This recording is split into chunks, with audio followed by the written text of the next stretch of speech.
Halo Bapak Ibu guru hebat di seluruh Indonesia. Kali ini wawancara yang kedua, saya sekarang sudah berada di SDN Sunter Agung 05. Saya akan mewawancarai seorang kepala sekolah yang hebat di sekolah ini, yang punya dedikasi yang luar biasa, yang punya prestasi juga yang luar biasa. Siapa tahu namanya? Ibu Juju, Kepala Sekolah SDN Sunter Agung 05 pagi. Mari bersama-sama saya, kita lihat inilah sekolah beliau. Yuk, kita akan langsung ke ruangan beliau.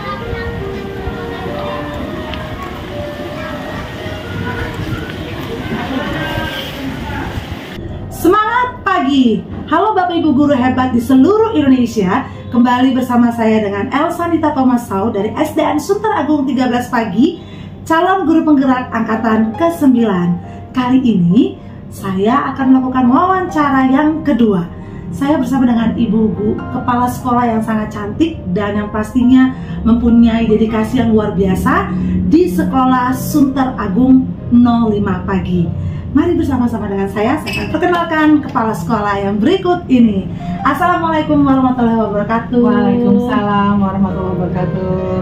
Selamat datang Bu Elsa di sekolah kami yang mungil, Sunter Agung 05. Gimana kabarnya Bu Elsa? Puji Tuhan luar biasa, baik selalu Ibu. Perkenalkan Ibu, saya ambil waktu Ibu sedikit untuk tugas saya, yaitu modul 3.1 tentang pengambilan keputusan berbasis nilai-nilai kebajikan sebagai pemimpin. Dan sekolah ini yang tadi Ibu sampaikan mungil tapi isinya sangat padat dan jelas. Kenapa? Karena memang dipimpin oleh kepala sekolah yang luar biasa yang bernama Ibu Juju. Kita panggil dengan akrab Ibu Juju. Oke Ibu, bisa kita mulai ya Bu ya? Oke, ready Ibu? Oke, ready. Sip, mantap. Baik Ibu, selama Ibu bekerja, diberikan amanah untuk memimpin sekolah SDN Sunter Agung 05, pastinya ada banyak hal atau mungkin kasus-kasus nyata yang mungkin dialami oleh Bapak Ibu guru yang bergesekan dengan peserta didik atau mungkin bahkan dengan orang tua murid atau mungkin bahkan guru dengan guru ya Ibu ya. Untuk itu saya ingin sekali bisa bertanya-tanya dan bisa mendapatkan ilmu dari Ibu. Nah yang pertama Ibu, pertanyaannya adalah selama ini Ibu menjalankan tugas sebagai seorang kepala sekolah, bagaimana Ibu dapat mengidentifikasi setiap kasus-kasus yang merupakan dilema etika atau bujukan moral? Selama saya menjabat dari tahun 2021, ya, banyak kasus ya. Artinya kasus ini bisa kasus dari orang tua, bisa kasus dari guru, bahkan kasus dari murid. Namun kasus-kasus ini harus secepatnya kita tangani. Kenapa? Nggak kondusif kalau nggak kita tangani ya. Jadi kita bisa paling tidak mengkualifikasikan kasus ini masuknya apa nih gitu. Jika ringan mungkin kita langsung kita tanggapi. Namun jika berat, ya kita bersama tim akan melakukan tahapan supaya apa? Supaya penyelesaian juga banyak manfaatnya buat kita semuanya. Gitu. Jadi kita mengkualifikasikan kasus-kasus ini berdasarkan apa? Gitu, ya, seperti itu. Luar biasa ya. Jadi setiap ada kasus-kasus Ibu langsung segera dieksekusi ya Bu ya, dengan begitu baik sehingga cepat selesai ya Bu ya. Jangan didiamkan. Kalau didiamkan itu nanti jadi bara api buat kita sendiri. Padahal kita ingin sekolah ini menghasilkan sesuatu. Kalau sekolah udah menghasilkan sesuatu, semua akan nyaman. Baik murid, orang tua, guru, gitu kan. Seperti itu bisa. Oke. Baik Ibu, jawaban yang sangat luar biasa. Sepertinya saya ingin lebih lagi nih menggali semua apa yang menjadi impian saya ketika nanti saya jadi pemimpin pembelajaran di kelas ataupun nanti bersama dengan teman-teman kita bisa seperti kayak Ibu ya Bu. Oke, the next question, Bapak Ibu guru hebat di seluruh Indonesia. Pertanyaannya Ibu, jadi selama ini bagaimana Ibu menjalankan pengambilan keputusan di sekolah Ibu, terutama untuk kasus-kasus di mana nih ada dua kepentingan yang satu sama-sama benar atau yang sama-sama tuh mengandung nilai kebajikan. Bagaimana Ibu? Iya,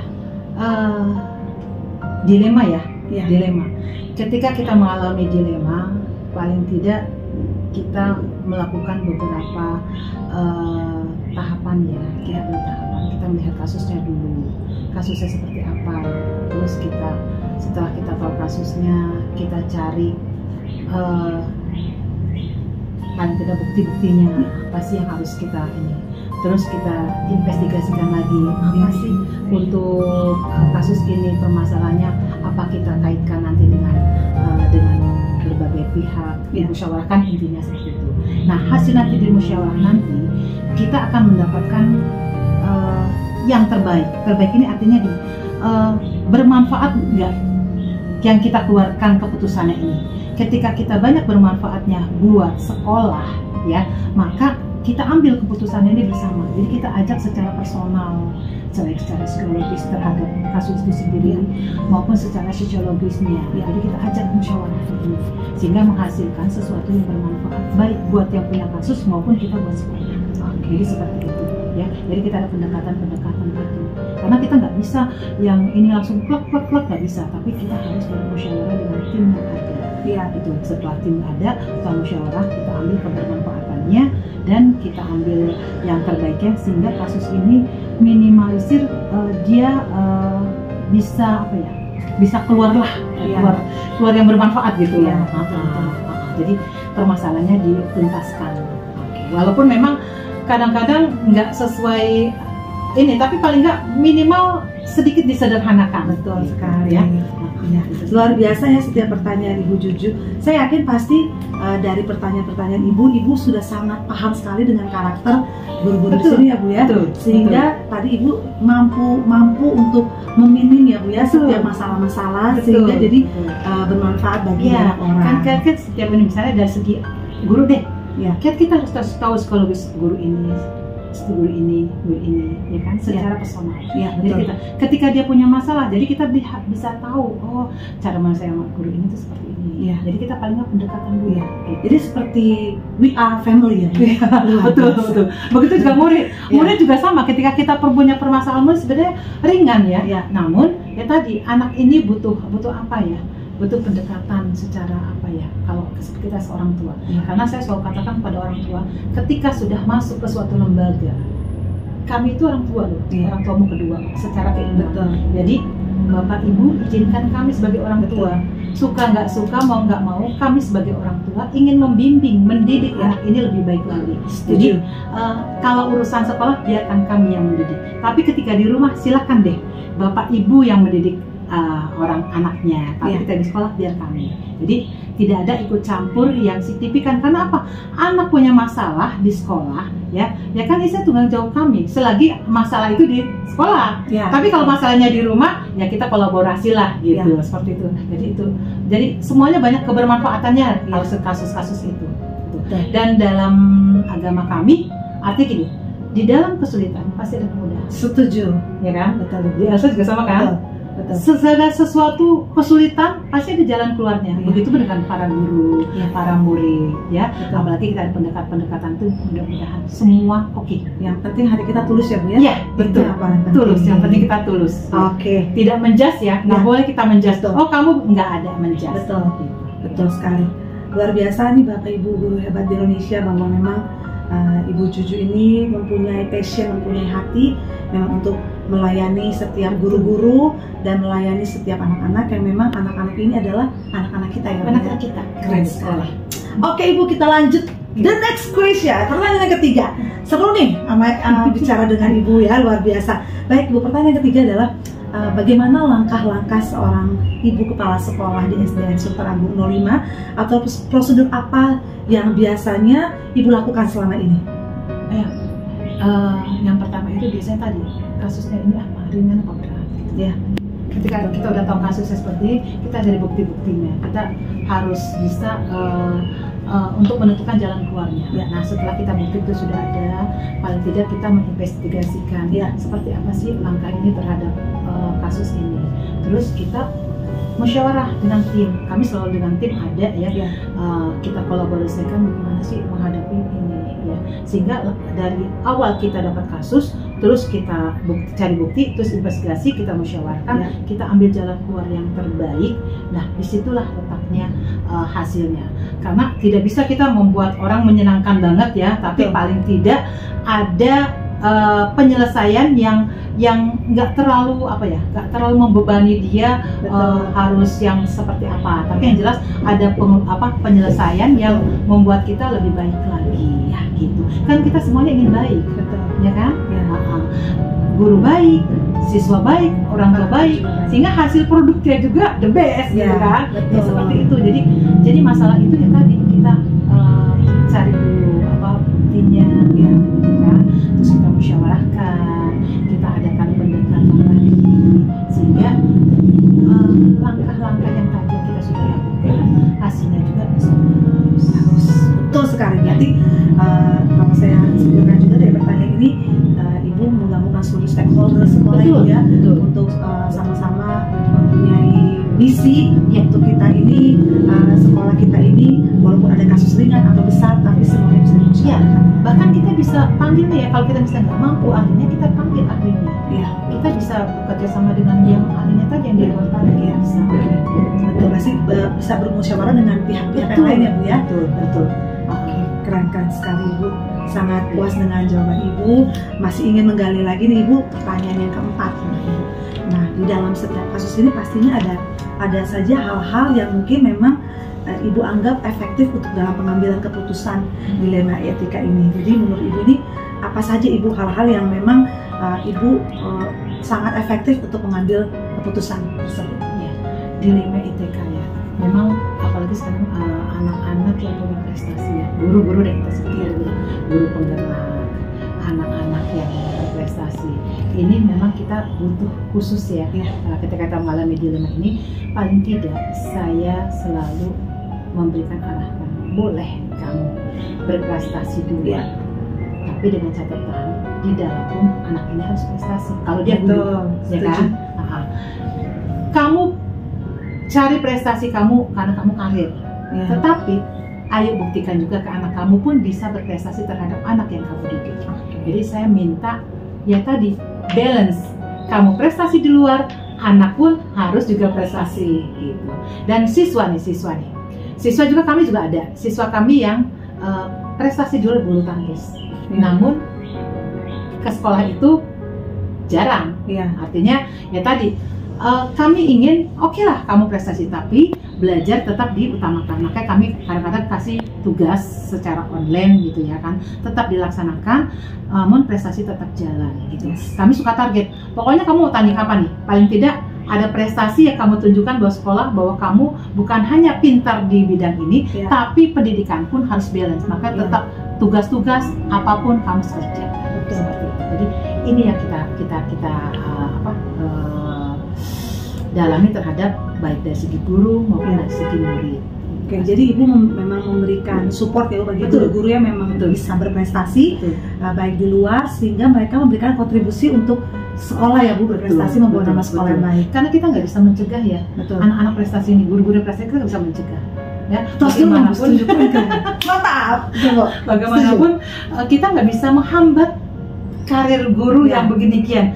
Dia juga dibutuhkan di sekolah, tapi dia juga dibutuhkan di masyarakat, di lingkungan yang lebih luas, ya kan? Kenapa tidak? Ya udah, silakan kamu berjuang di luar juga, tapi di dalam pun kamu tidak lupa. Anak-anak pun begitu. Saya juga sama anak-anakku juga. Kamu boleh sering prestasi di luar, tapi pendidikannya juga. Makanya kami suka balance. Yuk, guru-guru yang mengajar nih, tolong kasih tugasnya, terus di mana letak kesulitannya, kita adakan privasi buat mereka yang ini karir dulu. Jadi setiap keputusan yang Ibu ambil itu tidak pernah merugikan orang lain, tidak. Justru menguntungkan ya Bu ya, menguntungkan buat kami sebagai guru dan menguntungkan juga buat sekolah. Luar biasa. Keren banget ya, ini Ibu Juju ini salah satu kepala sekolah yang memang harusnya seperti ini ya. Satu, kepala sekolah saya, kedua kepala sekolahnya adalah Ibu, benar-benar memberikan kesempatan buat guru-guru ya Bu ya. Betul. Jadi memang diberikan izin, tapi memang harus balance juga untuk sekolah ya Bu ya. Oke, luar biasa Ibu, keren sekali. Baik, pertanyaan yang kelima Ibu, tadi kan Ibu sudah memberikan banyak sekali masukan selama ini Ibu mengambil keputusan. Nah, ini ada lagi Ibu, kira-kira menurut Ibu Juju sebagai seorang kepala sekolah, hal-hal apa saja yang selama ini merupakan tantangan Ibu dalam mengambil keputusan? tantangan kalau baper, gurunya baper. Kadang-kadang kadang-kadang kalau kita baper sih bukan dari kita ya, mungkin dari teman yang sering sindir ya kan. Betul. Gitu. Tapi alhamdulillahnya di sini ketika kita sama-sama memahami, karena kan kita punya tim. Jadi tim inilah tugasnya memahami guru tersebut atau siswa tersebut, sehingga apa? Sehingga kita diambil yang terbaiknya. Nah, ketika sudah ketemu benang merahnya, akhirnya kita paham, wah ternyata harus seperti ini loh menangani orang ini. Gitu. Jadi kita nggak bisa tuh yang namanya. Kenapa? Kembali lagi, kita nggak boleh menghambat. Itu kita nggak boleh menghambat. Biarkan dia terbang setinggi-tingginya. Siapa tahu aja hasil dia nanti ini akan imbasnya kepada sekolah. Ya kan? Sekolah juga perlu loh orang-orang seperti ini.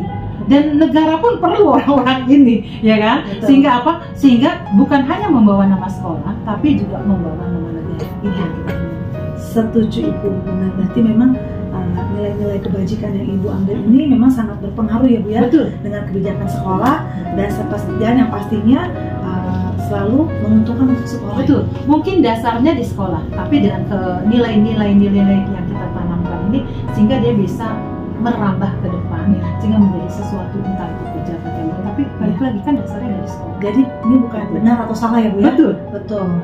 Luar biasa. Ibu keren sekali. Ibu, kita memasuki Ibu pertanyaan ke-6. Nah, jadi ketika ada kasus-kasus nyata yang dialami oleh rekan-rekan guru di Sunter Agung 05 ini, jadi apakah Ibu mempunyai schedule gitu Bu untuk menyelesaikan kasus dilema etika ini? Ada Bu schedule-nya? Ada. Oh, luar biasa ya Bu ya. Nah, terus apakah Ibu langsung menyelesaikannya di tempat atau mungkin menyelesaikannya sesuai dengan jadwal yang sudah Ibu buat? Ya, nanti kan tadi kan aku bilang aku mengkualifikasikan dulu apakah ada ringan, berat atau sedang. Ya tadi awal ya. Ketika dia ringan, mungkin aku langsung tuntaskan. Langsung saat itu ya Bu ya? Saat itu aku tuntaskan. Karena kan kalau kita mendiamkan seperti api bara kan. Iya, betul. Gitu. Bukannya ini malah menggesek akhirnya luar biasa. Kalau ringan aku langsung tuntaskan dengan cara kekeluargaan. Tapi ketika nanti berat, paling tidak aku ingin bersama tim bagaimana nih menghadapi seperti ini. Kita cari jalan keluar yang terbaik sehingga apa? Sehingga walaupun bertahap-tahap paling nggak ada penyelesaian yang semua kebermanfaatannya buat kita semua. Baik terhadap kasus itu tersendiri maupun kita terhadap sekolah. Jadi kita sama-sama enak. Jadi Ibu melibatkan semua beberapa orang untuk menyelesaikan kasus nyata ini yang dialami sekolah ya. Luar biasa, dengan bermusyawarah. Dan timnya itu kira-kira Ibu ambil dari wakil kah atau ada kami punya tim ini dari kita guru penggerak kita ada. Wow, keren sekali. Kita ada 3 guru penggerak, terus kita ada wakil, ya kan.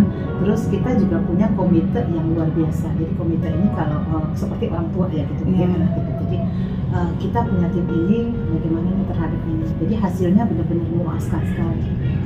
Jadi nggak ada yang tersakiti, nggak ada yang baper. Jadi semua enak, sekolah enak, dan kasus itu juga bisa terselesaikan dengan baik. Betul, berarti memang Ibu berhasil ya Bu ya, karena seluruh stakeholder sekolah semua tuh ikut Ibu libatkan untuk jika mempunyai kasus yang berat ya Bu ya. Luar biasa, keren sekali Ibu, ini bisa menjadi contoh untuk saya pribadi ke depannya seperti apa. Amin. Baik Ibu, ini pertanyaan berikutnya.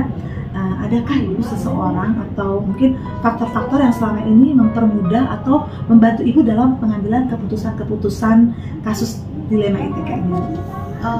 Faktor-faktor itu ya tadi stakeholder ini kan selalu mendukung kita kita kepala sekolah. Betul. Karena segala keputusan bersama itu saya tidak disalahkan. Ya kan? Yang namanya keputusan bersama itu adalah keputusan sekolah. Ya kan? Sehingga hasilnya juga kalaupun nanti salah, paling tidak kan ada perbaikan lagi. Ya kan? Kalau kita hanya keputusan kepala sekolah, nanti kepala sekolah yang disalahkan. Padahal di dalam sekolah nggak ada tuh yang namanya keputusan sekolah. Selalu keputusan bersama. Nah, dengan keputusan bersama, apapun hasilnya ya harus dilaksanakan. Tapi balik lagi, tidak memberatkan atau tidak menyulitkan kasus tersebut. Sehingga kasusnya itu juga paling tidak bisa diredam. Gitu. Berarti saya percaya dan yakin sepertinya tim yang Ibu sudah punya ini mempunyai hati nurani yang luar biasa ya. Dan kami tidak pernah menjatuhkan. Ya, jadi ibu tuh bersama dengan tim mempunyai empati ya, bukan hanya simpati tapi empati ya, Bu, ya. Terhadap. Dan kami tidak pernah kami tidak pernah menjatuhkan.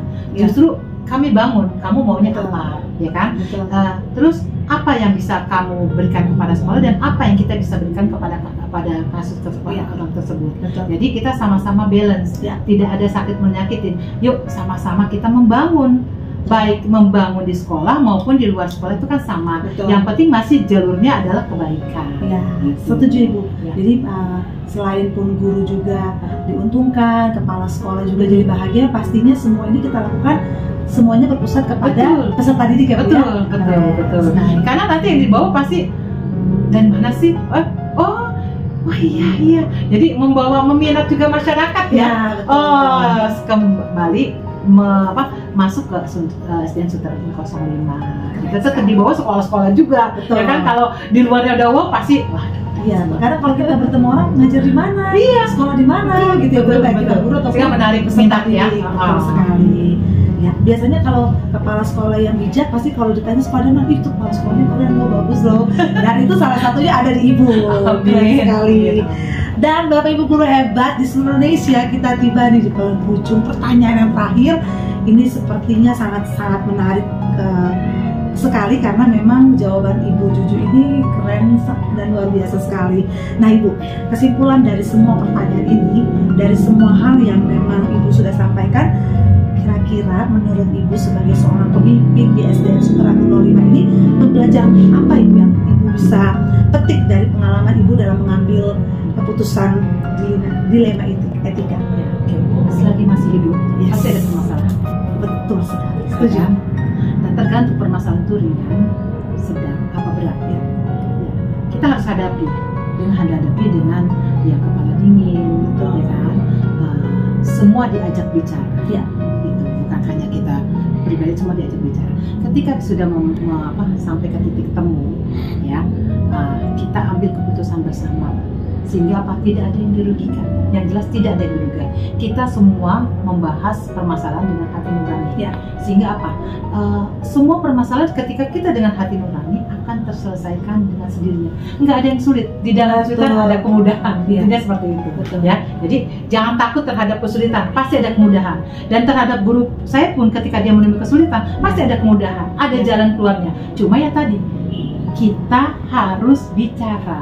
Ketika bicara, dikomunikasikan, ada jalan keluarnya. Jadi nggak bisa kita diam aja. Jadi kita selalu mengajak guru-guru, semua stakeholder itu harus bicara apa sih maunya. Sehingga kita bisa give and, ya kan? Kita memberi dan diberi. Setuju. Luar biasa Ibu. Selalu semangat untuk menghadapi kesulitan. Karena kesulitan itu bakal kita naik tingkat, ya kan? Kalau bisa dibilang jangan khawatir akan hari esok. Betul. Hari esok itu pasti akan cerah. Insya Allah. Jalan keluar selalu ada. Jangan takut menuju jalan Roma. Keren sekali. Bapak Ibu hebat di seluruh Indonesia. Ini sudah 8 pertanyaan yang sudah saya berikan kepada Ibu Juju sebagai Kepala Sekolah SDN Suterangun 05. Keren sekali Bapak Ibu, banyak sekali kesimpulan yang bisa kita ambil dari pembicaraan ini bahwa memang Ibu Kepala Sekolah ini memang beliau mempunyai passion, mempunyai semangat untuk membuat tim, dan timnya sudah ada dan pastinya berkolaborasi dengan seluruh stakeholder sekolah sehingga mau masalah ringan, mau masalah berat, semuanya bisa teratasi dengan secara musyawarah sehingga semua diuntungkan, khususnya untuk peserta didik ya. Luar biasa. Sekali lagi Ibu, saya mengucapkan terima kasih banyak atas waktu yang sudah diberikan buat saya pribadi untuk menyelesaikan tugas modul 3.1 ini, tepatnya tugas demonstrasi kontekstual. Kiranya apa yang sudah Ibu berikan buat saya, Allah memberikan itu semua berlipat-lipat kali ganda, rezeki, berkat, kesehatan buat Ibu semua, dan Ibu menjalankan tugas sebagai seorang kepala sekolah semakin amanah. Amin. Dan banyak orang yang diberkati oleh melalui Ibu. Ya, sukses selalu juga buat Yes. Elsa, karena saya tahu banget Elsa ini adalah guru yang berprestasi sekali terhadap murid, terhadap teman, terhadap lingkungan yang berada di Jakarta Utara, itu luar biasa. Jadi semoga sukses ya Amin, Elsa, Ibu. ya. Dengan Amin. masuknya calon guru penggerak Ya. ini luar biasa. Jadi semua kreativitas Elsa bisa terpenuhi di sini. Ya. Amin. Semangat terus Elsa. Doa yang Ya. terbaik juga buat Ibu. Amin. Demikianlah wawancara kami pada siang hari ini. Elsa dan Ibu Juju sebagai Kepala Sekolah SD Sutra Agung 05 undur pamit. Bye bye and see you again. Terima kasih.